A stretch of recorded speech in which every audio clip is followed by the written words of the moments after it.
Hello mga pangga! Apan!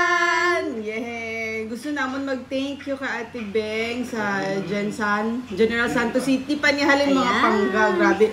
Pinadala pa to sa amin mga pangga. Ni-request to ni Ate Gigi. Thank you Ate Gigi. Ate Kabeng. Thank you Gid. So na-miss gini namon ng apan mga pangga. So amo ni. Kami lang nga dalawa ang nag-enjoy sa apan. Kaya ang dalawa sa likod, sige ka. Ayaw nila. Ayaw nila ng apan. So kami lang ang mag-enjoy. So basic matingalang iba no, ano ni siya, sa mga Ilonggo talaga, ginakaon ni siyang apan. So bali daw adobo siya, na sobrang anghang. Sarap. So, delicacy ni nato mga pangga, no? Ilonggo delicacy ba niya o sa ano pa ng mga lahi? Ano pa ng lahi na kain? Maliit pa kami pangga.